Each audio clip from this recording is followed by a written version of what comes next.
Okay mga kabanat, no, na itong video na ito, napakaganda itong video na ito. Ito ay pag napanood ito ni Secretary Duque, uminit na naman yung ulo niya dito eh. Dahil ito yung gobernador na ang utak, talo pa si Secretary Duque. Talo pa. Si Governor Gwen Garcia, kapag mag-isip, wala sa kalingkingan itong si Secretary Duque. Si Secretary Doki pag-isip, iba puro numbers eh. Itong si Secretary Doki kasi pag nag-iisip, ang ginagawa, nagbibilang lang kung ilang nagkakasakit, ilang nawaan, ilang gumaling. Yun ang ginagawa eh. Wala tayong nakikita kagaya nitong ginagawa ni Governor Gwen Garcia na namimigay ng vitamins at sinasabi niya itong gamot na ito ay ang laging sinasabi, inumin nyo ito para lumakas ang inyong immune system at yung soob. Laging niyang pinapayo. Pero, ang tanong ko, sa DOH may narinig ba kayong ganyan na mga sinasabi? Wala. Lagi nilang sinasabi, puro kagastusan. Yan ang nakikita ko. Dapat ang hiling ko dito, sana magkaroon ng investigasyon dito sa ginagawa nilang RT-PCR test. Yan ang sigaw ko na naman ngayon. Kasi tapos na tundong sigaw ko sa Iber na yun, ng gamot, tila yung mga congressman, tila wala din namang ginagawa. So, yan. Dito na naman ako sa RT-PCR test. Tila mayroong kababalaghan dito eh. Tila may karong kababalaghan dito. Mayroong kumikita dito. Kung gaano sanang ginawa ngayon ng mga Senado na pati yung pag-invest o pagbili ng face shield ay mayroong kababalaghan, titingnan din nila yung RT-PCR test na ito. Kung ano ba talaga yung kalidad na ito. Kasi ngayon, tingnan mo, 19,000 yung nagpositibo now sa tines nila. At mayroon silang 66,000 na tines. Tapos ang nagpositibo ay 19,000. So napakalaking porsyento yan, di ba? So ang gumaling ay 17,000. So sa tingin ko dito, mataas yung tines nila, mataas yung positibo nila, mataas din ang gumaling. So ibig sabihin, tines mo ako, nagpositibo ako ngayon, kinabukasan, parang sinabi mo na wala ka ng COVID. Parang nangyari, parang namasyal ka lang. Tapos mamaya wala ka ng parang nangyari, parang lang parang pa baga ang nangyaring test na yan. So dapat ayusin yan. Sa tingin ko mayroong kababalaghan talaga dyan sa RT-PCR test. Dapat ayusin yan. Dapat ayusin talaga yan. Nga lang mahirap kasi i-share yung mga video ng mga tao talagang may malasakit lalo yung ibang mga doktor. Kasi dahil nakakaano itong social media. Minsan kung nagsasabi ka ng totoo yung opinion mo at may totoo naman, ay nadidiskrasya ka. So panoorin nyo na ito mga kabanat, itong video ni Governor Gwen Garcia na dito makikita mo pahiya dito si Secretary Duque kung sa mga pananaw at pagharap dito sa pandemya na ito. May sabi nga ni Governor Gwen, hindi solusyon ang lockdown. Yan ay dagdag pahirap. So panoorin nyo ito mga kabanat.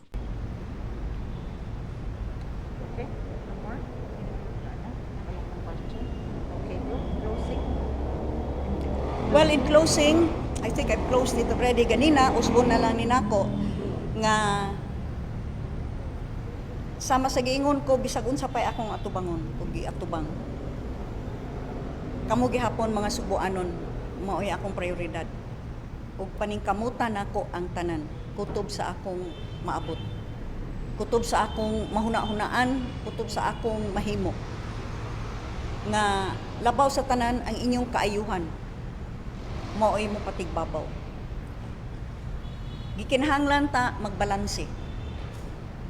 Balansehon nato. Dunay hagit nining nagasaka nga mga kaso sa COVID-19 apan mismo ang Department of Health ug ang WHO na ang niingon dili usab solusyon ang pag-lockdown kay mas daghan pa hinuon ang maglisod. Kung mga undang ang trabaho, panginabuhi, mas daghan pa ang mga sakit. Kay wa nay klarong gikaon. Busa balansehon tani. Hangyoon ako matag usa kaninyo, mga pinalangga na kong subuanon. At timana ang inyong kaugalingon. Ayaw mo pagpabaya ug ayaw mo pagpasaya. Take care of yourselves. Gibalik-balik na nato. Liguna ang inyong resistensya. Daghan kayo paagi. O gibalik-balik tanan na. Kaya ra gyud. Dili kinahanglan nga mugastog dako. Mananom tag mga utanon, limonsito, mo inumta og duwaw, butangag limonsito, vitamin C na, magpainit ta, vitamin D na, o gusto gyud mo vitamins, gisubsidize na ni nato. Available ni sa mga lungsod ato ning giapod-apod. Subsidized ni sa province of Cebu. Bali ni usa ka buwan. Apan ang tanan nato ng mga frontliners libre. Lakip na karon ang atong mga drivers o konduktor. Hi, Gov. Good afternoon. I'm just Gov from TV5. Clarification lang, Gov. So, if tuloy po ngayong araw yung start ng implementation natin, no? Bukas. I believe the memo was suspended until August 25th. So by tomorrow, that is when the drivers will be checked whether they are wearing air purifiers. But we advanced the vitamins today, and I think most of them are already wearing air purifiers. Clarification lang, Gov. Meron ba tayong standard kung anong klase ng air purifier yung gagamitin? Kasi yung iba, Gov, hindi nila alam kung tama ba yung nabili nila. Meron daw silang nabili na 400. I encouraged all of because it's really the operators that bought these air purifiers, and I encourage them to see to it that they will buy from suppliers that carry warranty on the purifier itself, and to test it, because I would not also go so far as to dictate them on what brand to purchase. That's for them. It's always a matter of choosing what is a good quality air purifier. Okay. No more? No question? No, sige. You can address your questions after the live. Wala na sila yung question ko. Kunya na lang after sa live. So in closing, Yes, Dale. Vitamins go. Yeah. Good for 30 days na sila for all the PUV drivers. Yes. Regardless For all of, right now we are distributing in the north and south bus terminals for all of the public transport drivers that are using our terminals. However, we also met a few days ago with the operators of the modern jeepneys, and we are taking down the names because we are also including them, since they are also frontliners. I had asked these modern jeepneys that are largely air conditioned to please open up for ventilation, and they are willing to let their drivers, wear these air purifiers. So we will also be distributing to the modern jeepneys. So regardless if they wear the air purifier, they'll be given the vitamins. No, this is the incentive. That is why Okay. earlier, I think they were already, because they thought today would be the implementation. All of them were wearing already. So we are incentivizing it. This is the good way to incentivize, not to offer huge sums para i-declare nga COVID, so that you will have big collection. As I've been saying again and again, boost your immune system. Well, I think this is the first province that's putting its money where its mouth is by distributing free vitamins and subsidized vitamins. So, Ms. Pansoy, it's subsidized. And I am not only focused on air purifiers and tuob. Dili tuob.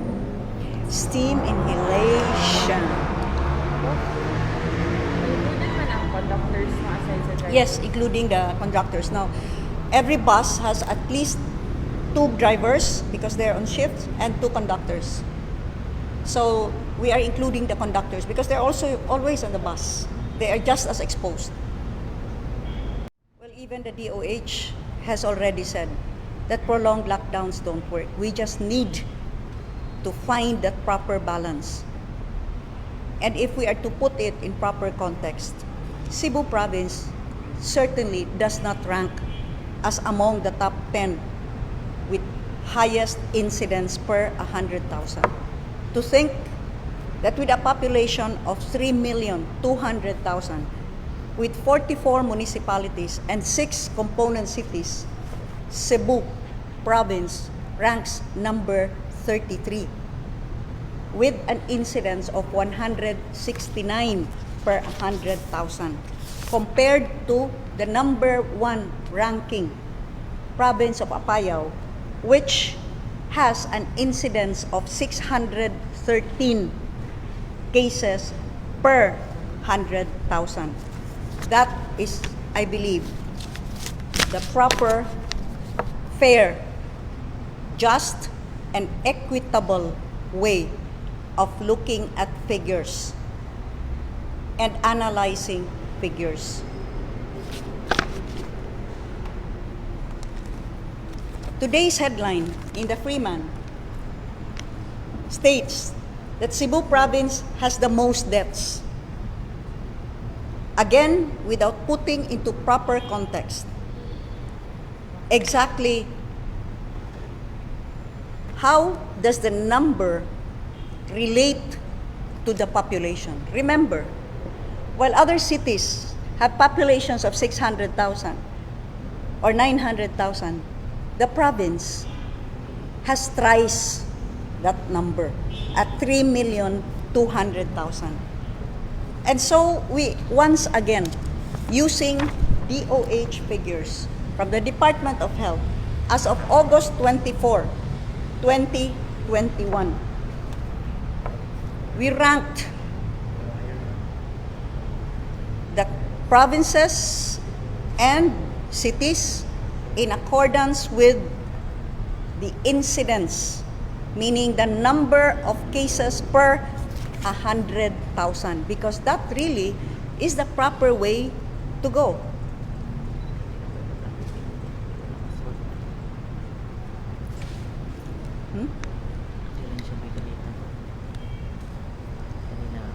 Mortality man na.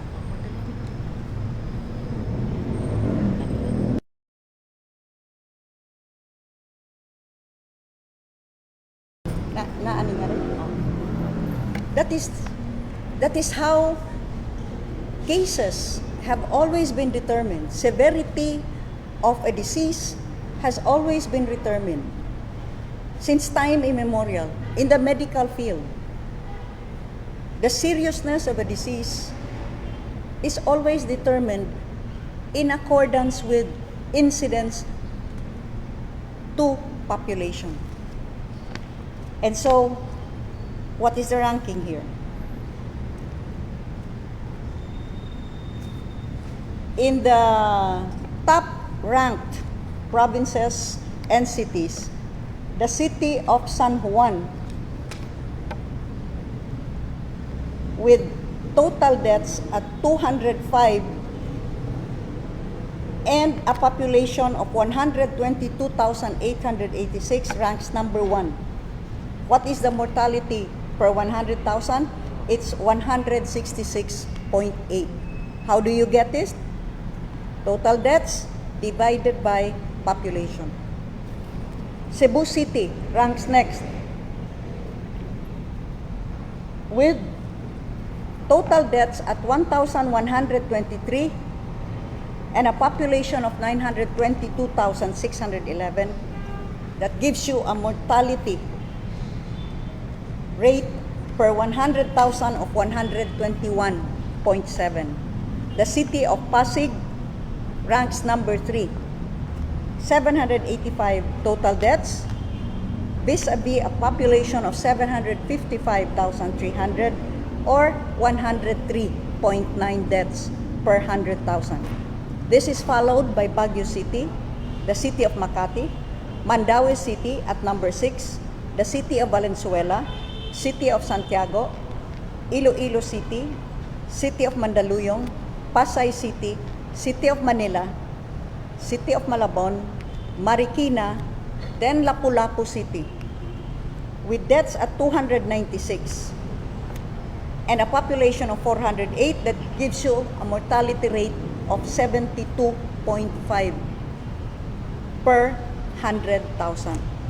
Followed by Navotas, Pateros, the entire Cebu Island, with total deaths at 3,094 and a total population of 4,919,667 gives you a mortality rate of 62.9 per 100,000. Next is Bacolod, Benguet, Quezon City, Olongapo, Caloocan, Davao City, Mountain Province, Bataan, and Cebu. Per POH data of 1,624. PHO data of 1,624. Remember, this also includes those that died of diabetes, heart disease, brain trauma caused by motor vehicular accidents, sepsis, community-acquired pneumonia, and others. We took the whole number of 1,624. This ranks Cebu at number 27, with deaths at 49.6 per 100,000 in a population of 3,276,437. However, if we were to focus on our data with the incidental findings at 711, meaning these deaths were COVID incidental. They died. The primary cause of death is other cause, and except COVID, but when swab, they were found to be COVID positive. This is 711, as I previously presented to you. In the province of Cebu, at 711 deaths, that's 21.7 deaths per 100,000. But if we were really to focus on the pure COVID deaths, as I previously also presented to you, based on the death certificate as the immediate cause of death, COVID, this is 398 deaths. In a population of 3.2 million, that would give you a 12.1 death per 100,000. To give you a sense of scale and proportion. But yet, if you read this, Cebu province has most deaths, you'd think that everyone is already dying in the province of Cebu. If anyone has any sense of fairness, especially in journalism, which actually, especially when reflected in screaming headlines, has so much effect on the public, then I just hope that next time the writers would acquire a sense of fairness, a sense of scale, and a sense of proportion. We have all of this data. You may validate it. You may confirm it yourself. And all of these data are available. A simple confirmation with the province might perhaps have enlightened, might perhaps have educated the writers further. So that is my answer to these 2 days of incessant, misplaced focus on just figures alone, as far as the province is concerned. And now, I am aware that there are those that keep on just attacking our stand on tuob. No, not tuob, because people get, ballistic. Steam inhalation and the air purifier, forgetting the fact that we have long advocated a two-pronged approach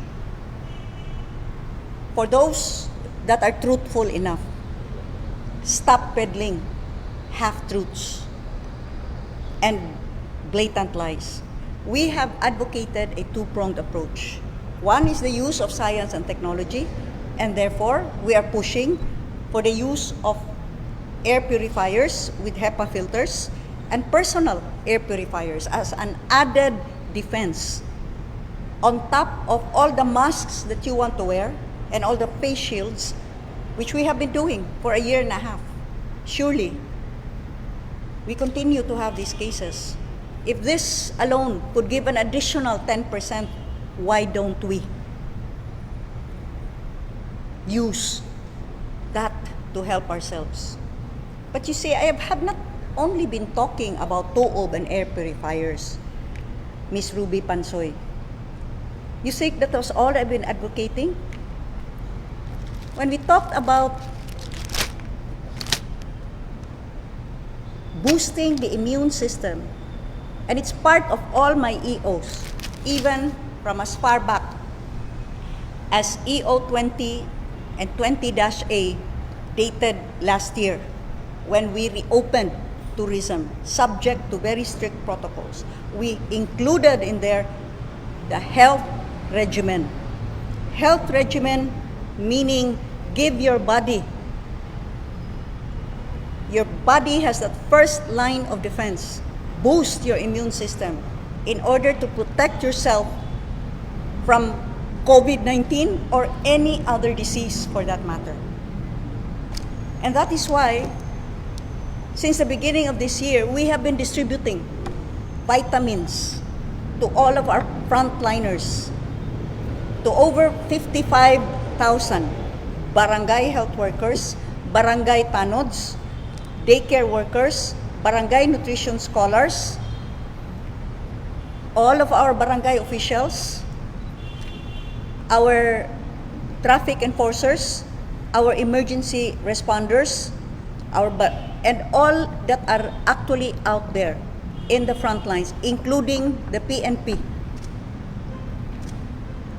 Well, this morning, we started distributing to all of our drivers and conductors of all of our public transports, buses, minibuses, this vitamin pack for free.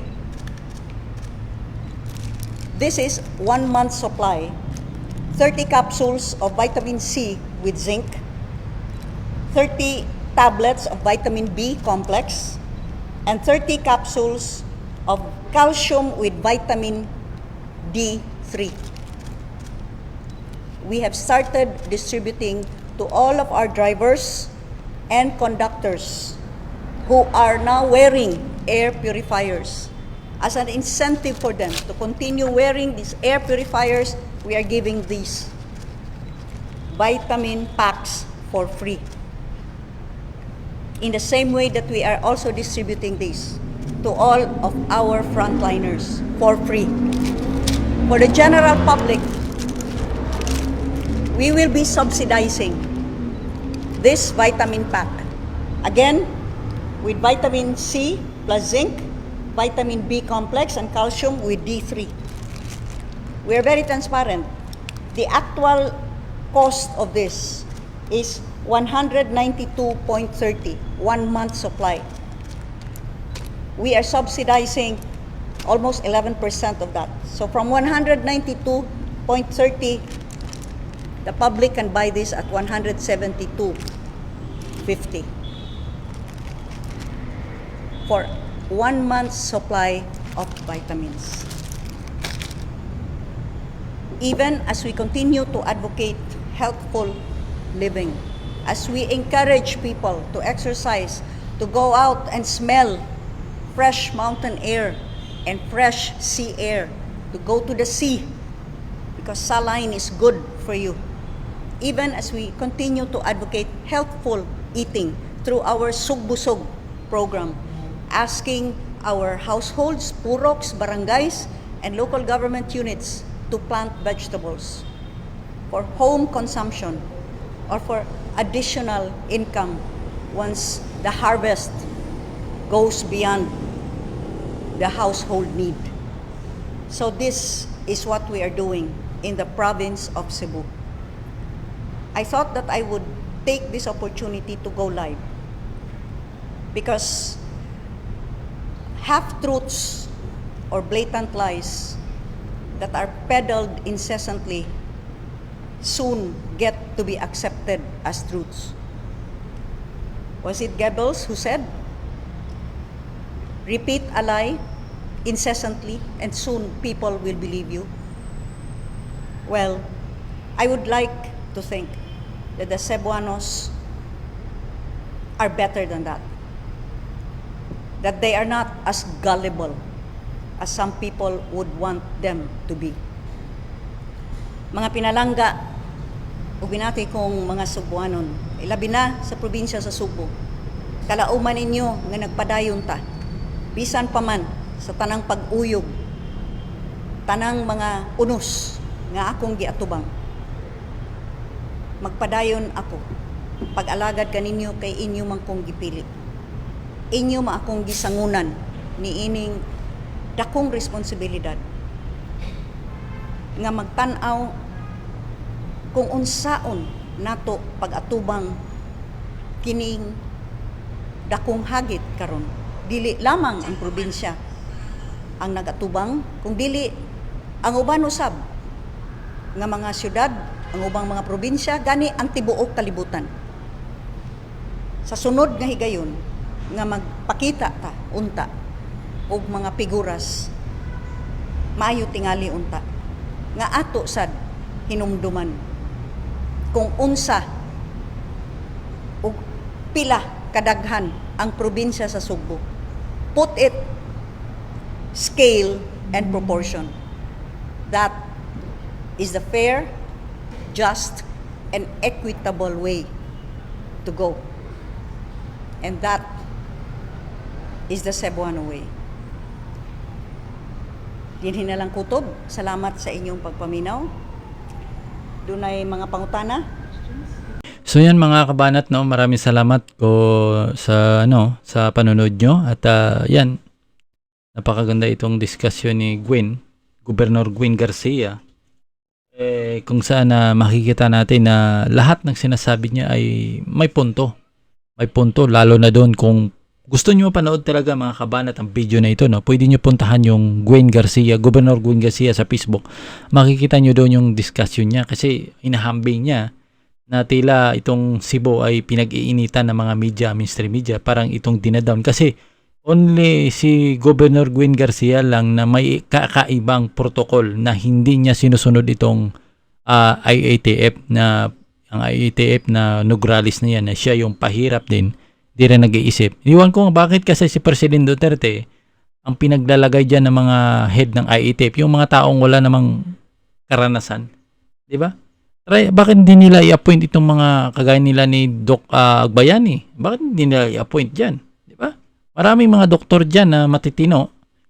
Bakit hindi nila i-appoint? Ba't yung boxing si Sir Galvez? Ano ba si Galvez? Doktor ba yan? Si Nograles? Ano ba yan? Bakit sila yun namumuno? Di ba? Parang malabo dapat related doon sa issue na yan, sa medical. Di ba yung pinaglalagay kung sino-sino? Di ba? Yan ay napakalaking Kaya ngayon, tingnan mo nangyayari. Pag inilagay mo kasi walang utak, halimbawa ako, ilagay mo ako dyan, karpintero ako, ilagay mo ako dyan sa doktor Ilagay mo ako dyan sa larangan ng gamot. Pag sinabihan ako na inumin mo yung muriatic acid, kung hindi ko naman alam yun, inumin ko. Parang ganun nangyari. Kaya kung anong sasabihin doon sa namumuno, ala, perma, sige, perma, dahil baka sasabihin, ay wala namang alam yan. Example, kay President Duterte, sinabi naman ni President Duterte, wala sang alam. Kahit anong sabihin na nakapakalibot sa kanya, oo ng oo, dahil walang alam. Yan ang mahirap. Dapat mayroong isang tao na matino talaga na nag-handle dyan, na malawak yung isip. Hindi yung parang walang alam, nadidiktahan. Kumbaga, madaling sabi, parang nauuto-uto. Diba? Nakita natin yung IATF since 18 months na ang ginagawa nila. hanggang yung strategy nila paulit-ulit. Parang ginagawa nila, recycle yung kanyang ano. So, ano ang nangyayari sa atin? Hanggang lockdown na lang? Test ng test kayo, lockdown ng lockdown. Ang tanong ko talaga, dapat imbestigahan ito kung sinong kumikita dito sa artist na ito eh. Kung sino nag-i-invest dyan. Mamaya, baka yung Okta Research nag-i-invest dyan eh, kasi sila nagpe-predict eh. Di ba? Napakalaking pera kasi yung ano eh, yung test na test, napakalaki, 1.5. Yung iba, 3,000. Eh, napakalaking pera. Imagine mo, 60,000 times 1,000. Magkano na yan? Million. Di ba? Napakalaking pera.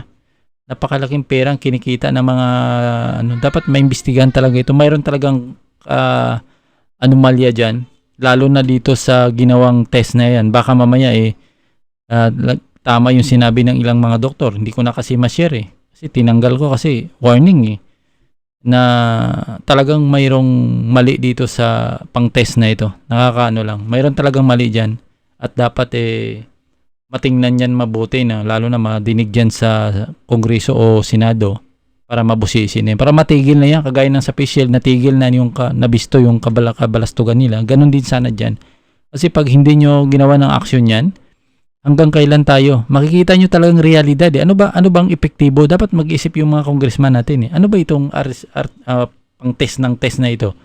Ito ba talaga totoo, epektibo? Bakit ganyang kataas yung positibo? Ganyang kataas at ganyan lang ang tinest nila. Ganyang kataas ang positibo. Kahit kinalaunan, sasabihin na positibo ka, kinalaunan, gumaling ka na naman. Parang ano eh. Talagang dapat tingnan talaga mabuti yan. Mamaya parang ginagawa nila, ginagamit na lang nila yan para kumita ng malaking halaga, malaking pera, o baga, sa madaling sabi, pinagkapirahan nila itong pandemya na ito. Hindi talaga maiwasan yan dahil alam naman natin yung big pharma o yung mga nagbibinta ng gamot, hindi naman papayag yan. Ito nga ang pinakamagusto nilang panahon ngayon dahil mabinta yung kanilang gamot eh. Kaya kumikita sila talaga ngayon sa panahon natin yun dahil ang gamot, yun naman ang negosyo nila eh. Sino bang nagtitinda na ayaw kumita? Sino bang negosyante na ayaw gusto kumita? Itong panahon na ito talagang gumagawa ng paraan. Maaari nga kontrolin nila ito hanggang matagal pa dahil gusto nilang kumita ng malaki. Kaya nakikita ko dito mga kabanat, itong bakulaw, kaya hindi sila nag-iisip ng gamot. Gusto nila kasi tusukan tayo lahat eh. Pagkatapos na tusukan ng lahat, mag-iisip na naman yan. Sige rin, magbo-booster tayo, another pera, kwarta. Booster na naman, kwarta. Pagkatapos ng booster, doon na sila mag-iisip ng gamot. So ito, meron naman tayo gamot. Another bigay na naman sa atin. Yun ang strategy nakikita ko ditong gagawin nila. Ayaw nilang isabay ngayon dahil baka mapurnada yung tusok itong bakulaw. Kasi halimbawa ngayon, isasabay nila yung gumagawa sila ng gamot, baka hindi na tayo matusukan kasi may gamot. Yan ang nakikita ko dito mga kabanat. So yan ang aking opinion mga kabanat. Maraming salamat.